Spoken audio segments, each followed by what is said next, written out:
Watch this time lapse of the assembly of a Boeing 777X.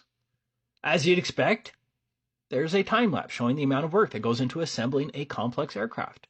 You can watch hundreds of similar construction time lapses on YouTube, from houses to machinery, and even one or two NASA time lapses.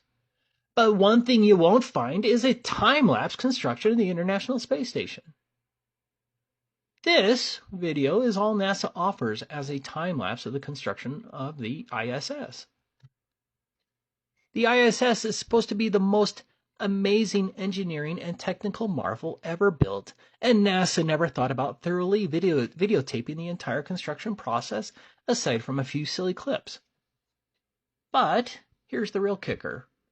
The ISS was never even allegedly assembled on Earth. You, as a reasonable person, would think the fully 100% assembled ISS would undergo thousands of tests by engineers. But the fully assembled ISS was never tested on Earth. There is not a single photograph of the ISS pre-assembled in a warehouse where all of the necessary tests would take place. They want you to believe that several different countries all built different components of the ISS, but never felt the need to actually make sure that the components fit perfectly together, as even the slightest error would prove fatal for all the astronauts aboard. Think of the shared fittings, seals, and valves that all would need extensive testing.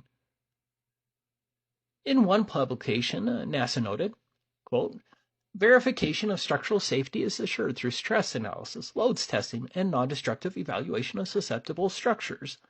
The pressurized modules that will be launched, that is to say, those that are not test articles, undergo proof pressure testing and post-test inspections. In addition, module-level leak checks are performed to ensure that the as-built modules meet leak requirements.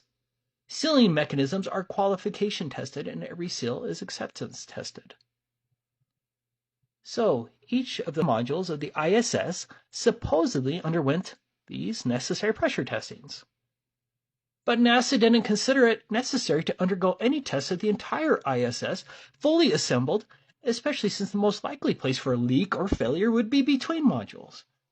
What if something as simple as the air conditioning failed?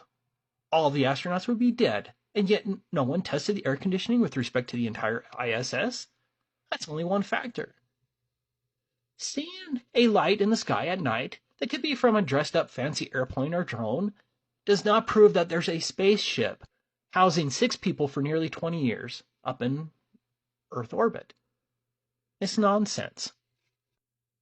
No reasonable, prudent person would consider it safe to not perform thousands of tests on the ISS, fully assembled in a warehouse, and every participant country would perform their own tests, repeated ad nauseum, with teams of engineers.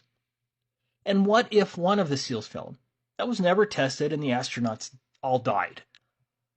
Again, NASA would be defunded, and its administrators would face criminal reckless manslaughter for consciously disregarding a substantial and unjustifiable risk. I hope you see the nonsense of it all, as NASA would never have recklessly risked everything when faking space has a 100% chance of success, especially when you have an army of propagandists, famous shills, the media, all major institutions, academia, and all major governments supporting your lies. But there are so many more common sense arguments debunking both the Apollo moon missions and the ISS. And don't let the lying shills claim that we don't have the right to look and closely examine the reasonableness and recklessness of NASA, because that is exactly what thousands of people do every day in court.